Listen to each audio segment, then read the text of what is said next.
but they're splicing together different pieces of music or sound together into a thing. And sometimes I'm like, you're a dancer, you understand rhythm. That was not cut well. Like that didn't flow well. So I was just curious if you had any practical tips for that whole process. Hey everyone, what's up? Welcome back for another special conversation for the YouTube channel. Today I'm joined by my good friend Dylan Glatthorn. He is an incredible musician. We first met working with Orange Grove Dance, where he was composing original music for them and I was dancing with them. But he has also done music for feature-length films, short films, musicals, dance projects. He actually composed music for a dance film I did a while back when I was working with a university. So I'm super excited to talk to him, pick his brain about all the music related things, because as dancers, that is a huge part of our process. So let's dive right into it. Dylan, thank you so much for joining me. Hi, Jonathan. Thanks for having me.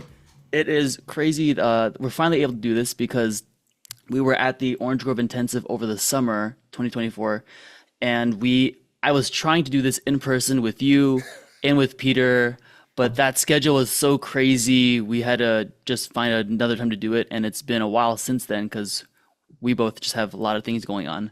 It's hard to believe it's been like 5 months. Yeah, it Yeah, it's just like crazy. goes by. I'm really excited to talk more and learn more about what you've been up to. But to start things off, I was wondering, uh, let's see, are there any words or terms commonly used in creating music that are often misused by people who aren't as familiar with your field of work?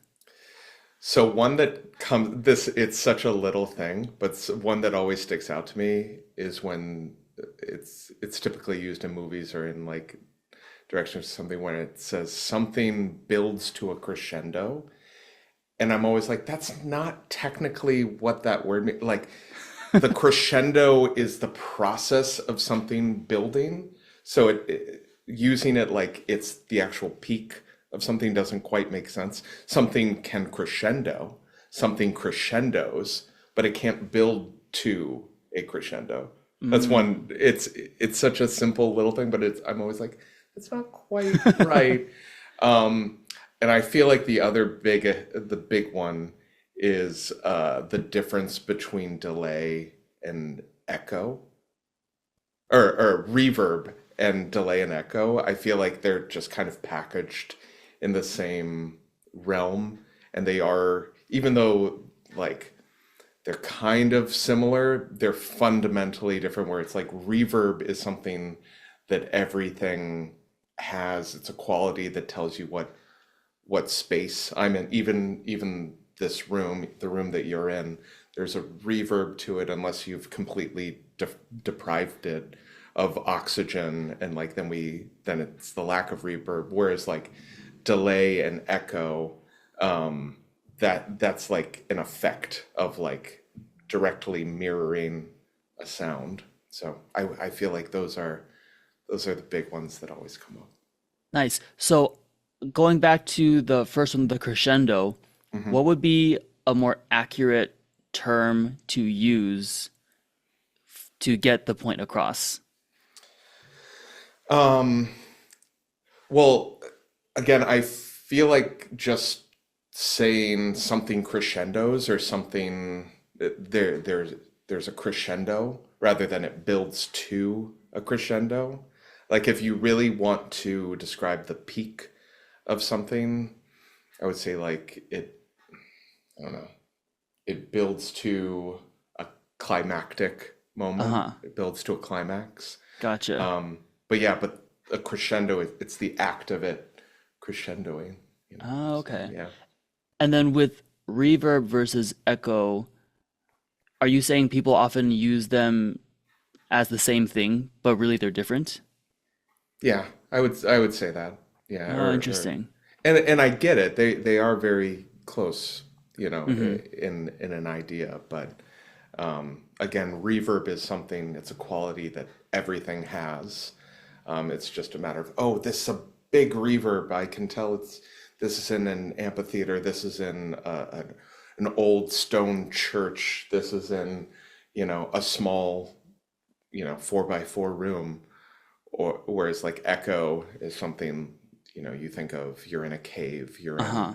a space where there is an exact mirroring of the original sound to some effect. Either, it can be dissipating, it could be, growing, but you're hearing that sound echo, echo, echo, echo. Mm-hmm. Whereas like reverb, you can slightly hear it where it's a short reverb, but it's telling you the space that I'm in. I remember every summer at the OGD intensive when you teach a workshop on reverb, it blows everyone's minds when they learn the distinction between reverb and echo and how each space just has inherently its own reverb and how Mhm. different that is. It's always such a fun exercise to watch people go through different rooms and just clap, and you're hearing them pay attention to how the sound echoes, not echoes. Oh my gosh, I'm using it wrong now. But how it reverberates in the space. Yeah, Yeah. it's very tricky. Even sometimes the more I talk about it, I'm like, do I understand the difference of, but it's, again, reverb, it's almost like it's a much broader, everything has reverb, where like echo is a very specific thing. Yeah. Yeah. Yeah. I brought this question up because for me, in dance film, everyone uses the term pan wrong, where they use pan to describe any camera movement. And so when I am working with a choreographer and they say, at this moment, I need you to pan forward, I have to know they really mean push forward or dolly forward and not instead of pan left or right. But then they'll say pan left. And in my head, I'm asking, do they mean actually just turn to the left?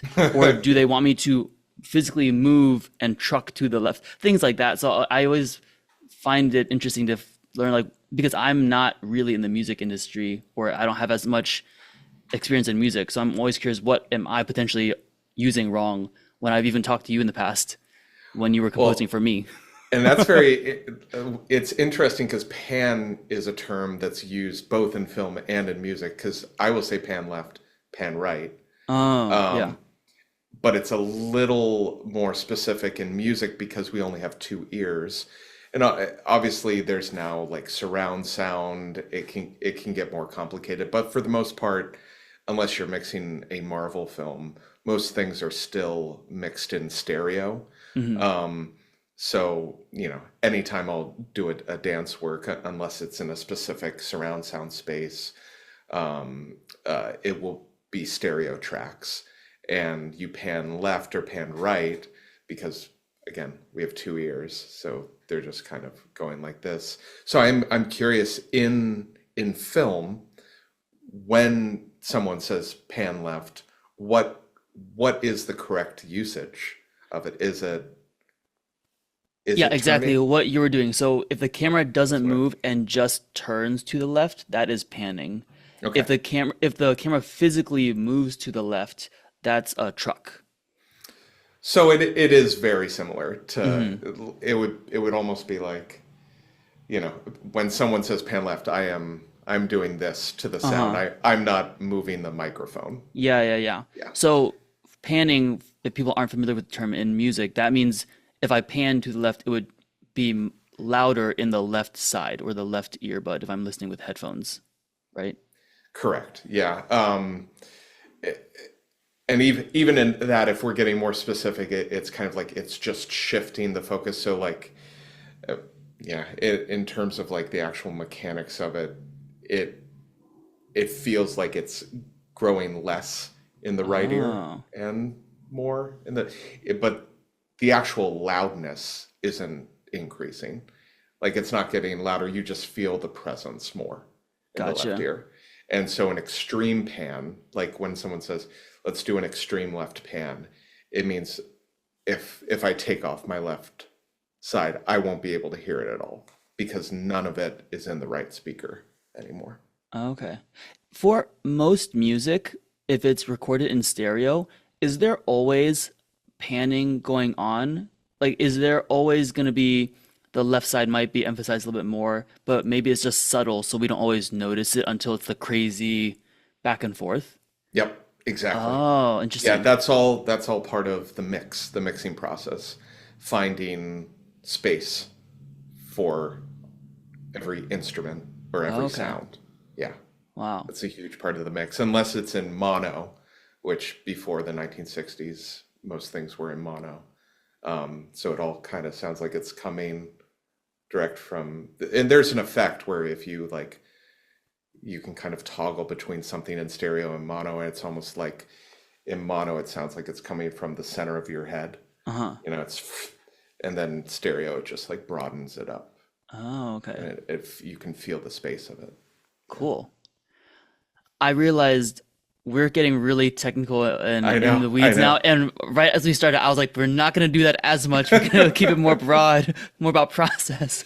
So let me rewind a little bit because you've done so much, you have such a variety of work under your belt. I imagine live dance work is very different from even dance film, which is very different from musicals, which is very different from short films and feature films. I was curious between a live dance performance and a dance film score, are there any big differences, whether it's in process or just how you approach things, which is the same thing as process? I mean, I feel like the similarity between all of the things you mentioned are I'm still writing for story, for character, for the moment, for creating either some kind of soundscape, some kind of musical tone, either going against the story that's being told or going with it. So there are more similarities than there are differences, and a lot of the differences are in the technical aspects of it. So in I feel like a live performance, there's a lot of figuring out the space. You know, we are in a physical space, so mixing in that room. But again, going back to like the basics of like what story are we trying to do? Is there even a story? Like, is it more just textures? Um, yeah, I feel like in in a live dance work, and of course every piece is different, every choreographer is different, but I feel like we're building in tandem together. We're um, usually, just speaking about Orange Grove Dance, even who I work with a lot, we both work with a lot. Hmm. Um, it'll be what inspiration is first. So it's like, oh, we know that this piece is going to be in this room with this huge organ. Okay, great. How does that influence and inspire the piece? Do we want organ in it? Oh, maybe let's start with that organ sound and manipulate it so that it's processed through a synthesizer, and it's just like a starting point, and maybe by the end what we come up with is completely different and like doesn't have an organ in it at all, but like it's almost like a starting point to then The seed, yeah, that the grows into seed. something. Yeah. Yeah. And then maybe it would be that by talking about it, I think of a motif or some kind of, piece of music that is just, and I'll just write it. Oh, this is 30 seconds. Oh, this is 3 minutes. Does this inspire you? And then choreographer will move to it, and then I will see them move to the music, and that'll further inspire me to flesh something out, and then figuring out the structure. If it's an evening length work, what are the sections? Are there repeating themes or motifs that occur both musically or choreographically throughout the evening, and like how do we bring them back? How do we make it different? So if we hear a piece of music and at first it's just vocals, maybe when we hear it again in at like minute 30 it's in cello, or maybe we hear it again and it's just the chords and we've taken away the melody. Mm. You know, or we hear it backwards, or we hear, you Well, know, that's like, cool. yeah, just different, just constantly thinking about different ways to shape. And I'm sure a lot of these ideas, I feel like there's a similar thought process in like reuse of material, economy of material. And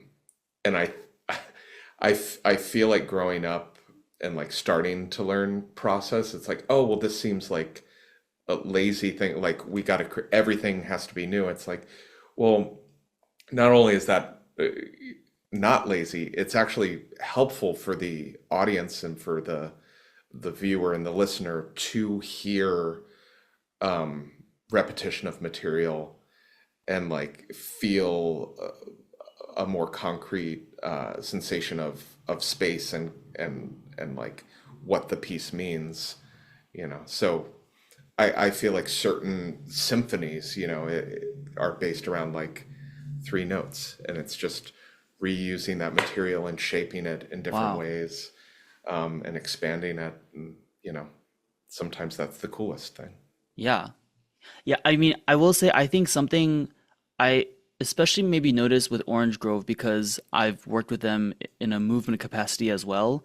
And so then it becomes more noticeable than when I hear the music you create to go with it, is how we'll take one idea and really figure out how we can flip it, stretch it, turn it like 50 different ways, but it's always is that like core idea that is then consistent throughout the whole piece or a large part of the piece.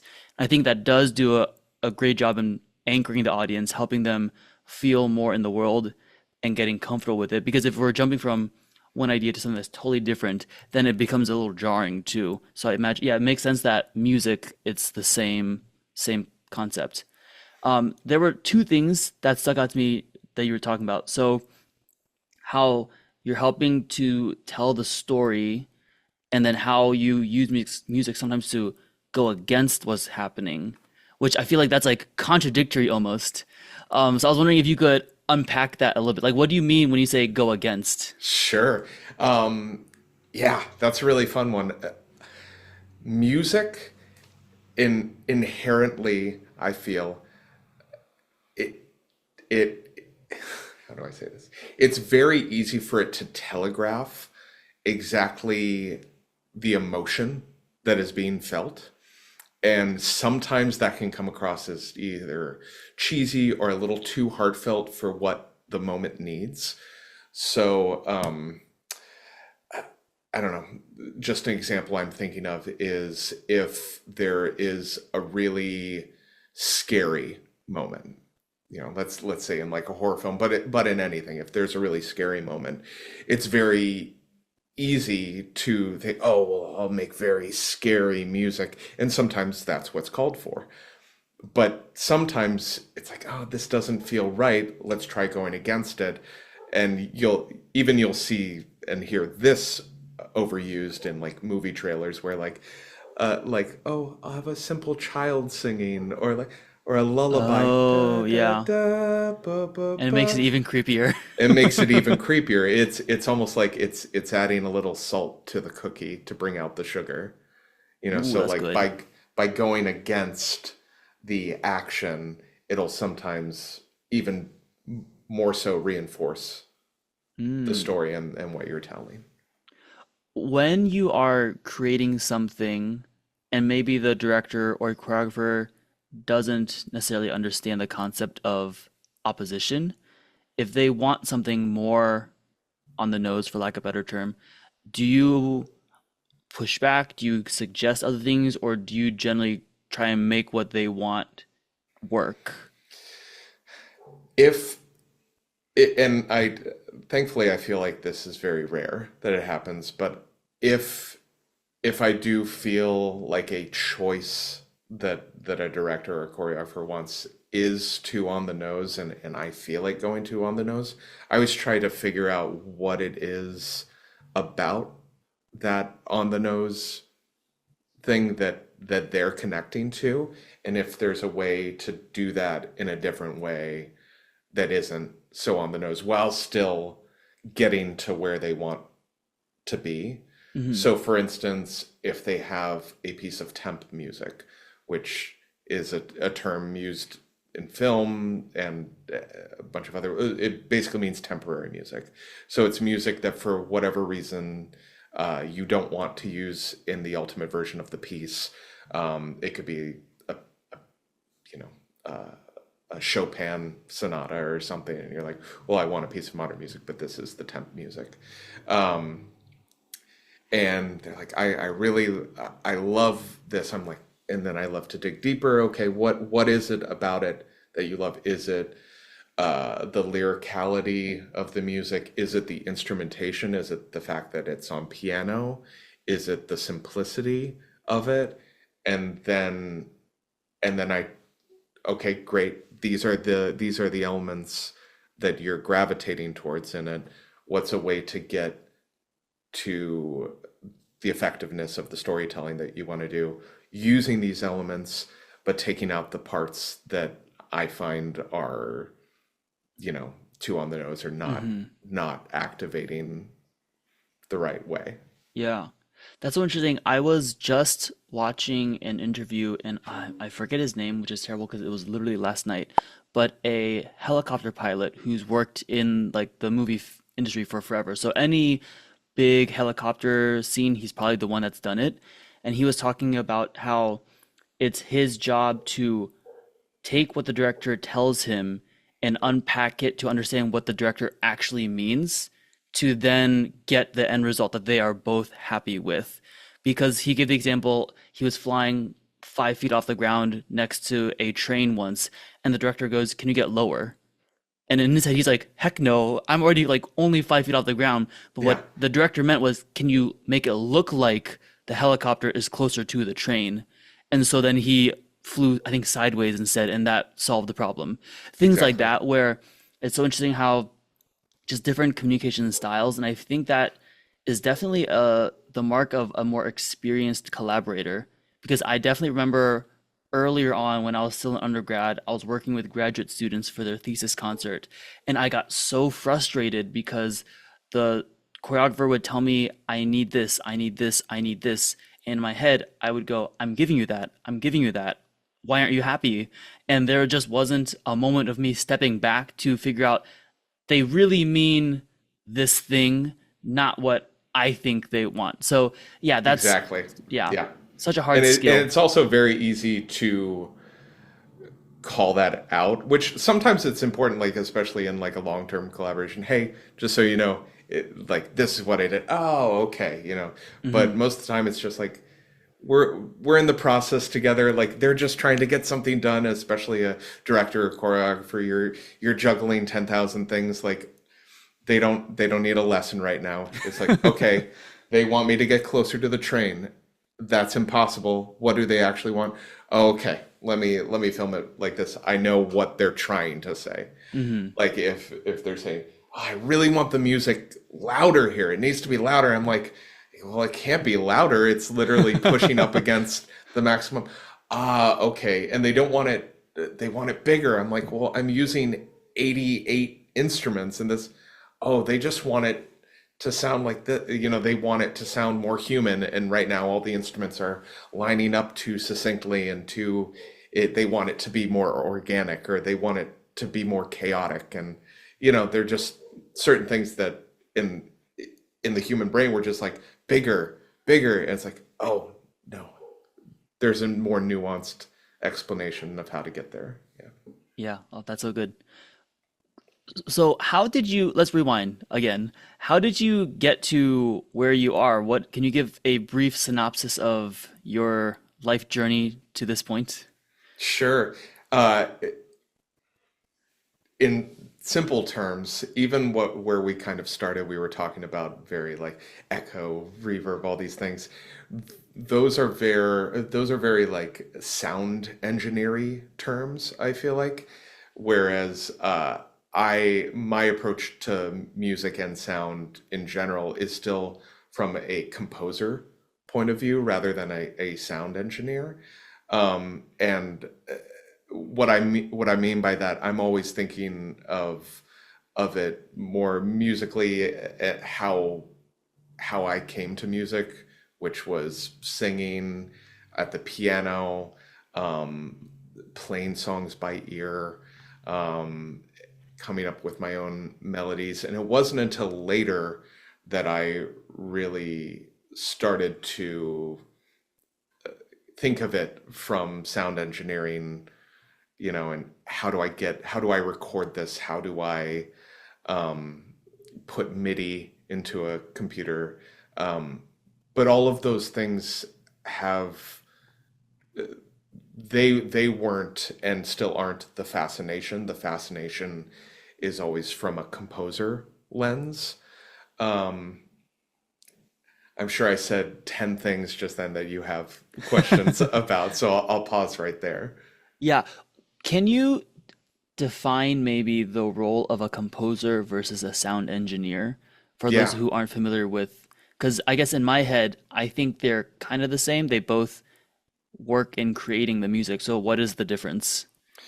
So interestingly enough, I feel like when this comes up the most, at least recently, I've been doing a lot of sound designing for plays, and it's easy to think of a sound designer and a sound engineer as the same thing, and sometimes on like uh, lower professional amateur productions, they do end up being the same thing. But a sound designer is creating the sound and or the music, the tone of the space. So if you hear a helicopter go from, pan left to pan right, and this there's a refrigerator that's humming throughout this whole scene, creating the refrigerator sound.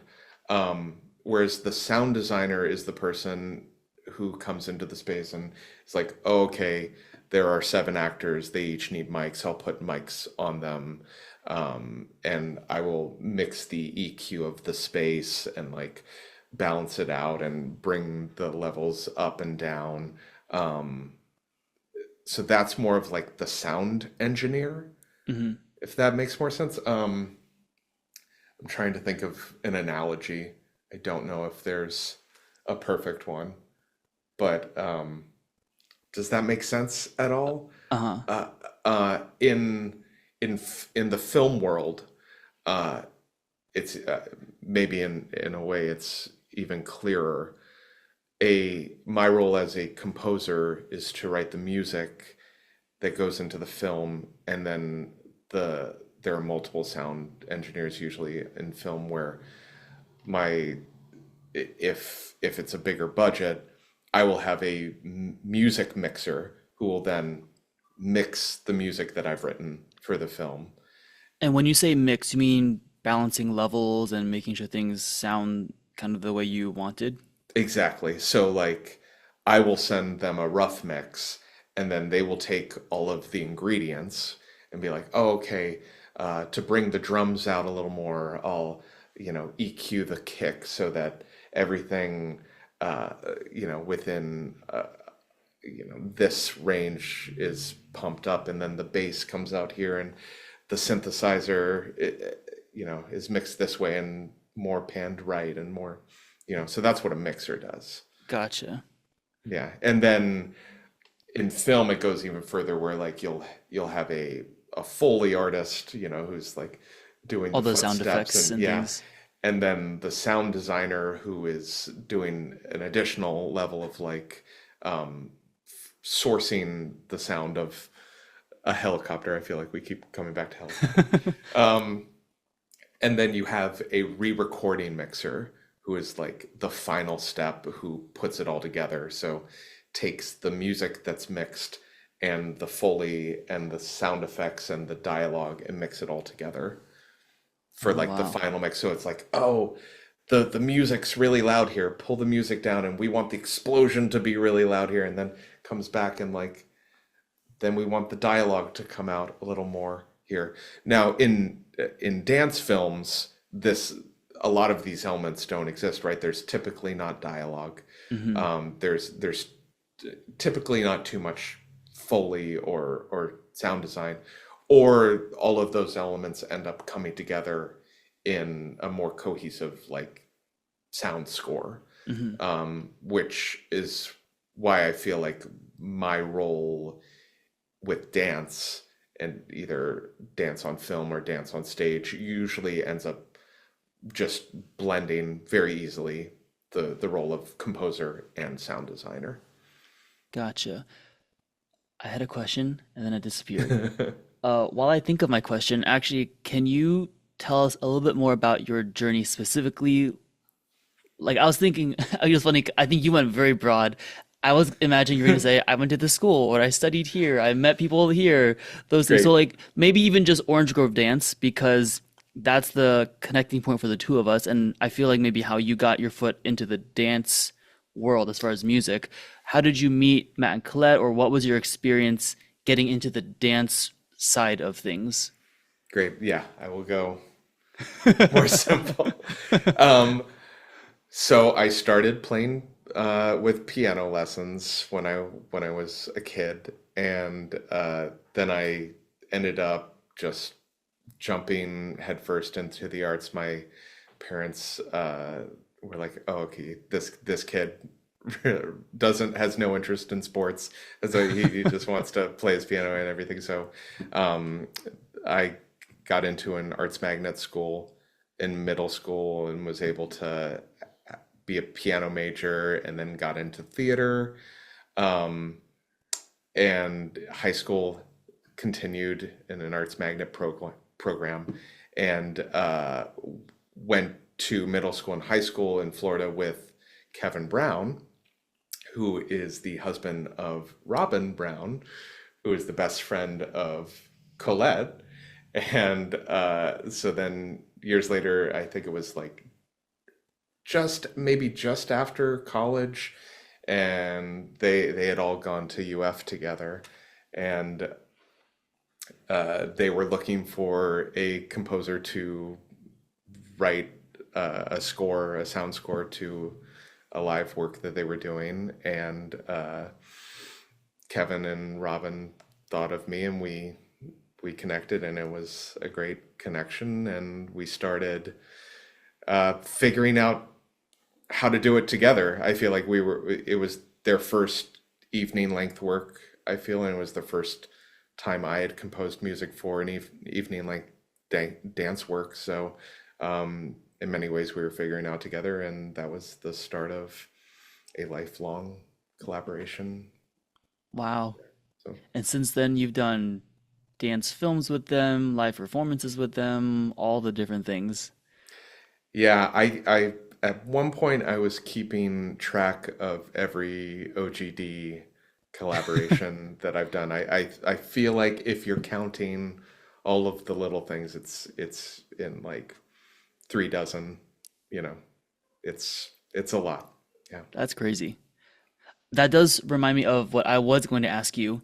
So, for a dancer looking to work with a musician to create music for a live performance or a film piece, because maybe correct me if I'm wrong, dancers often look for things that are a little bit differently than maybe a regular musical theater or film person would.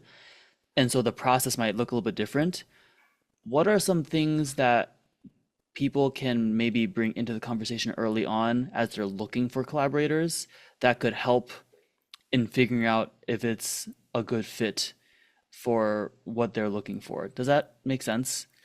Yeah, sometimes it can be something as easy as like a Spotify playlist, feeling if you have the same tastes, if you have the same goals for a dance work.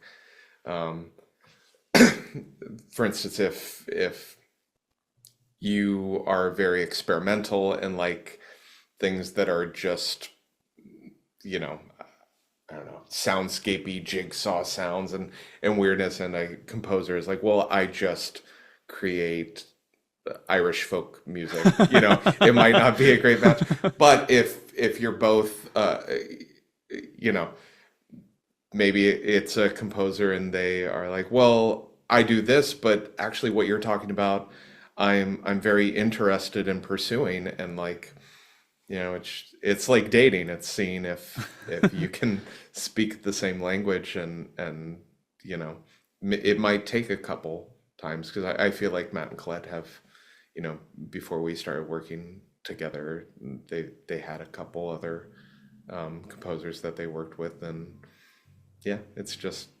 sometimes finding the right fit. Yeah, and you've been going steady ever since all those Going years ago. steady ever since, yeah.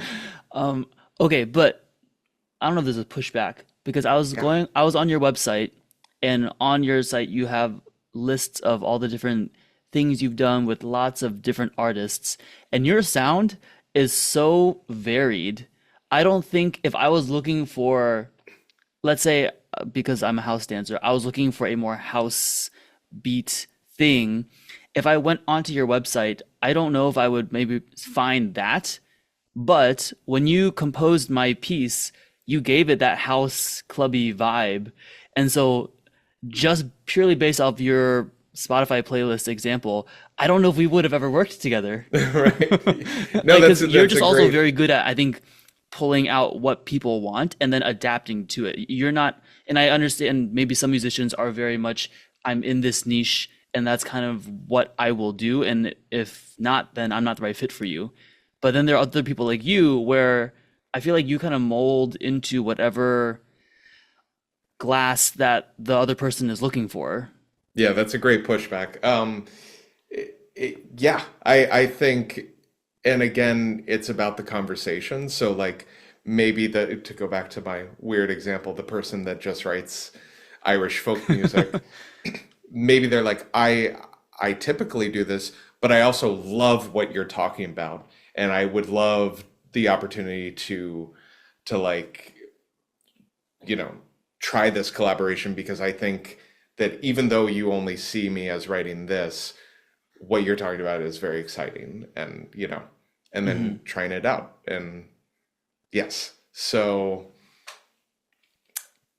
to answer your question more succinctly, I think it's all about communication, starting a conversation, seeing if you're speaking the same language, have the same goals in terms of what you want to communicate to an audience. Yeah, comes down to communication, which is Yeah, funny because that's basically exactly what I was talking to Peter about when it comes to collaboration is just communication, figuring out the best ways that you can talk to the other people involved to reach the same goal. yeah. Yeah. Sorry, I lost my train of thought again. Oh, not quite a 180, but we're gonna veer off a little bit. Perfect. Say there is someone who is looking to use music for a performance or upcoming film, but maybe they don't have the funds to pay someone to compose something brand new or even to really edit anything. So they need to source pieces that are already made. And assuming they have permission and all the things, are there any practical tips or maybe basic music theory understanding things to help people put together those pieces of music in a way that is cohesive and helps drive their story forward, if that makes sense. And I bring this up because I feel like I'm coming from like a kind of more maybe competition dance scene world, or even undergrad where they're just gonna find music that already exists for their final thesis concert because they don't have the funds or resources to find a composer, but they're splicing together different pieces of music or sound together into a thing.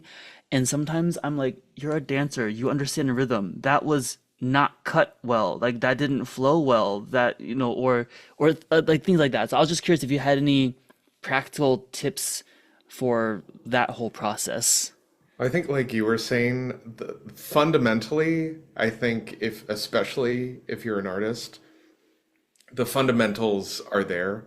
If you're a dancer, you understand rhythm, you understand if something is flowing well, from one piece of, because you're talking about like splicing Hmm. multiple different pieces of music together, right?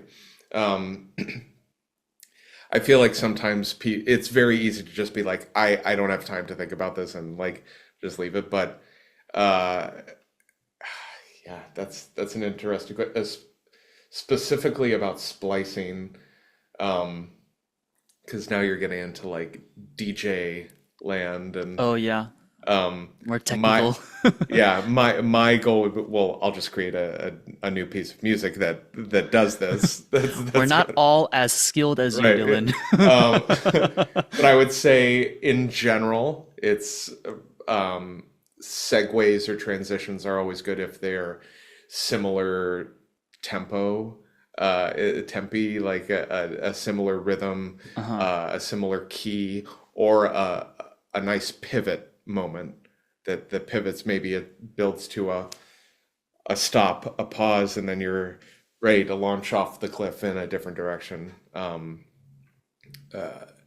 I'm curious for you, what do you kind of hear as like problem things that come up for these competitions? They're like, oh, this person wasn't really thinking about this.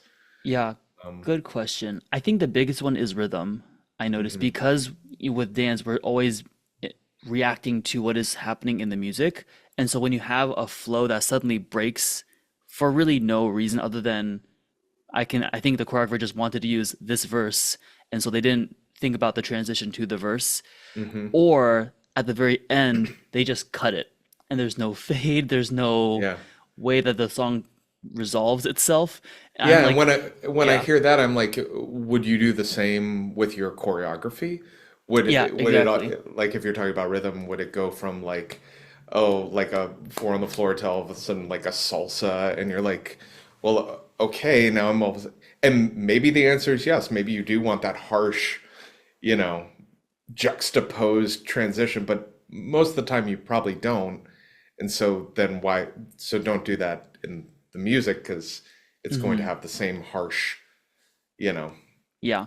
I do moment, and the same think, with the ending. Yeah. yeah, to be fair, I do think part of it is probably dancers don't always understand how to use GarageBand or whatever they're using, maybe as well as they could. And so then when they Hmm. have something they have to shift over just a little bit, it gets really frustrating because you don't know how to control the music like that in the software. And Yeah. so I think part of it is also just educating people more where you don't have to become a full-on sound engineer, but just knowing some of the basic things like how to zoom into your timeline, how to Mhm. nudge the music over instead of having to click and drag where you don't have as much control. Little things like that, I'm sure also play a part in it. But also sometimes, Or even crossfading between the two yes, tracks. crossfading is a huge Yeah. one. Yeah. But and I think that's honestly it can be frustrating for sure where I have I actually even sent you something once where I was just like I need feedback on this because it's driving me crazy. But Yeah. it just takes time to like line it up and find that right rhythm where it connects all of them. And sometimes going how we talk about sometimes you have to kill your babies. You just have to be okay with this song, I like it, but it's not going to work with the two other songs I have, and so I have to find something else. And I think that's also hard for choreographers where they already had maybe an idea of this song is going to fit because of this thing, but it Yeah. doesn't flow. And at the end of the day, I think that is honestly more important than the Yes. song itself. If it doesn't flow, it doesn't feel cohesive, then it's not gonna resonate as much. Going back And to the I think that goes back to what we were talking about with like temp music and like, oh, this isn't right, but why are you gravitating towards this? Oh, I like what the lyrics are saying in this moment, but everything yeah, else is it's like, okay, well, is there something else that is more cohesive with everything else that is going on that has similar lyrics? It won't be this, but it'll, maybe match the tone better. yeah. Yeah. I think out of all the different things I edit, music, photos, videos, music, honestly, I think is the most rewarding when I watch it because then you can just let it flow and it like goes right into the next thing and it feels so good. It definitely can be a struggle sometimes getting those puzzle pieces together, but it's such a good feeling afterwards when you can just listen to it all the way through.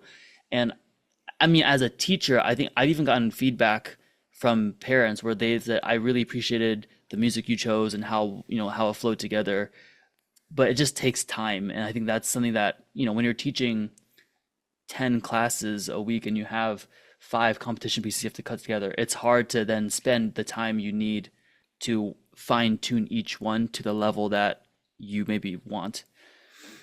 Yeah, and obviously, even in like dance music, there are so many different genres that, Hmm. competition versus like modern dance Yeah. versus ballet.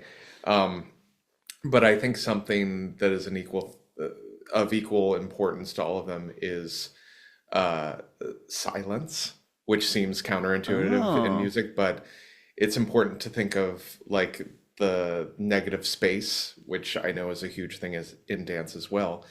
But music doesn't always have to go, go, go, go, go.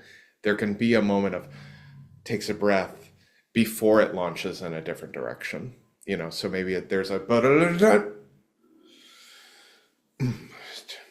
it, take a second, take a moment, let it breathe. that's good.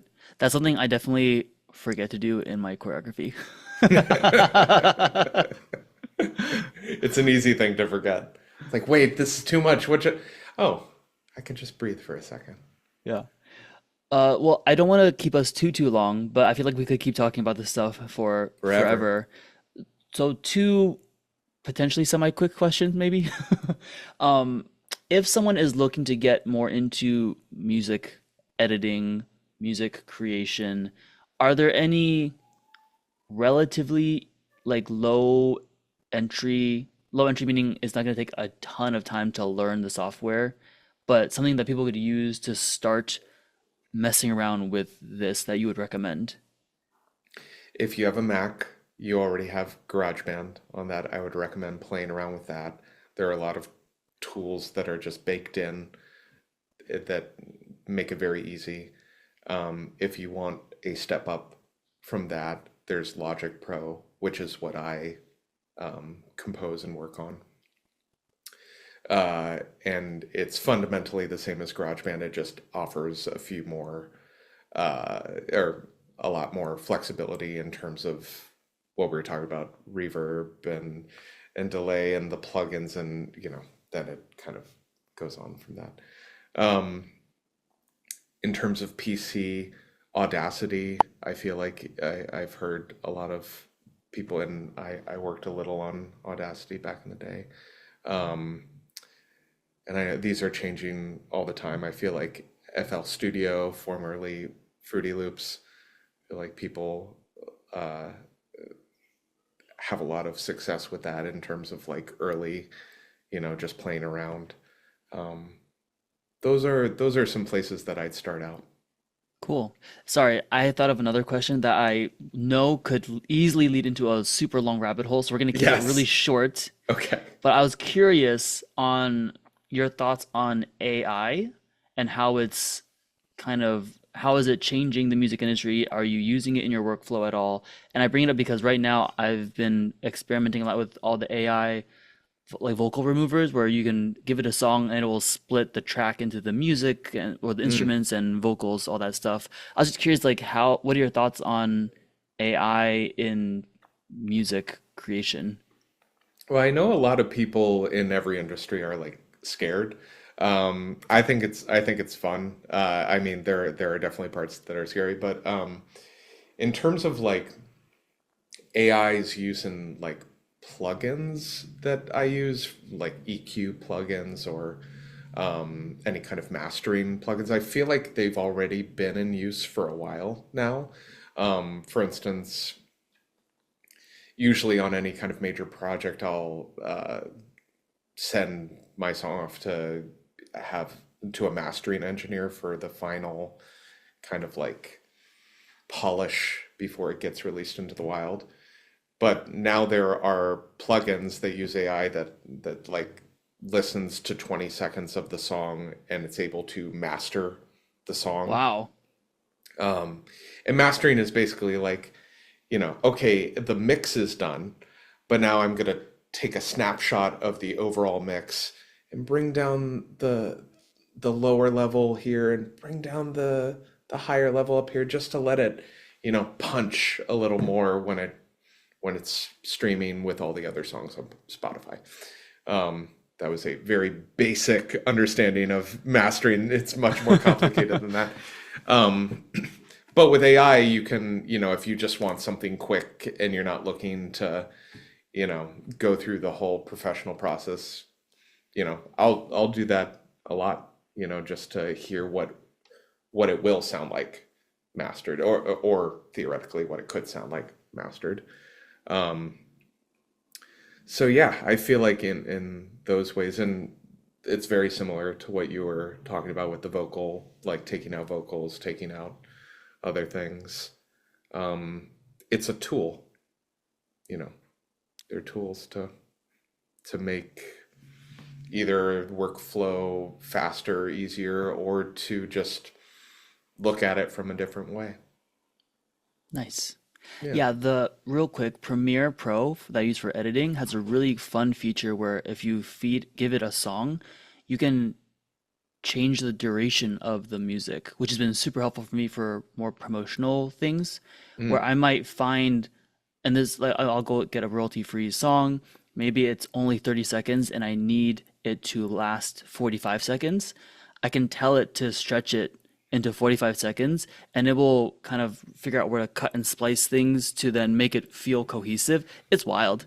Interesting. It's really That's fun. fun. Yeah. Yeah. I would never do that with music you compose or something, but for like a, basic promo track, it's like it's so If it's helpful. like, especially if it's a loop Kind of and loopy. like, Yeah, yeah, yeah, yeah, exactly. that's cool. Yeah. Okay, last question to wrap things up for now. And we didn't even get into music copyright and all that fun stuff that Yeah. I know people would want to hear about, but we'll have to do a part The two next next. one. Yeah. Yeah. I was wondering, looking back at all of your experience as an artist, what is a piece of advice you would give yourself when you first started out? And this can be career related, life related, any little nugget of wisdom that you wish you knew, and assuming you actually listened to yourself would have helped you a lot. Yeah. Wow. That's a it's a difficult question. Do you know how you would answer this question? How would you answer this question? We're talking to you today, Dylan. Okay. I feel like, Uh, well, it all comes down to communication. I mean, and when you're younger, um, it's hard to do that without getting defensive. Of like, oh, well, if I, I, I, I want to defend myself because you already have imposter syndrome. You've only been doing this for a second and you want to prove yourself. But yeah, I feel like being able to communicate, to not take notes personally, to because notes are ultimately to better the piece, to better your art. Um, and they're all, as long as they're coming from a good place, they're all for the same, purpose of making the work better. that's great. I don't know if this would be number one piece of advice, but I think I would have told myself it's a marathon, not a sprint. Mm, So yeah, don't feel rushed to get to any particular goal, and just know that it's going to take time to develop your skills, connections, relationships, all the things, and things will eventually happen if you just keep at it. yeah, that's a great one too. I agree with that 100%. All right. Well, I already have a commitment from you to do part two, so that's great. So we'll Done. have to pick up where we left off. But in the meantime, where can people find your work, learn more about you if they need music composed and, I don't know, want to reach out to you or things like that? How can people find you? My handle on most things is at Glatthorn. So Instagram, whatever. That's Glatthorn. Um, yeah, send me a message. Otherwise on Spotify, find me, Dylan Glatthorn. That's And another thing. I didn't realize you had Spotify until I was looking at your website getting ready for our conversation. I've known you for all yeah, these years. I didn't realize you had Spotify. um, or SoundCloud. I'm Yeah. on SoundCloud as well, Glatthorn. Yeah, and because I feel like I'm definitely a chameleon. Sometimes Spotify is a lot of YouTube comedy series that I score or write songs for, whereas SoundCloud, I have a lot more of my range, and yeah, find me somewhere. I love writing music and telling stories. Cool. Awesome. Well, thank you so much again for this conversation. I had a lot of fun and can't wait for You too. part two. Everyone else, thank you so much for joining us. Make sure you like the video, subscribe, all that good stuff, and check out some of the other conversations with Peter. Peter actually has also worked with Dylan a lot with OGD stuff, and I have a great picture of the two of you from an old OGD photo shoot that I took. If I can find it, I'm going to throw it up on the screen right now Yes. to entice you all to go listen to his conversation as well. But yeah, thank you all, and we'll talk to you next time.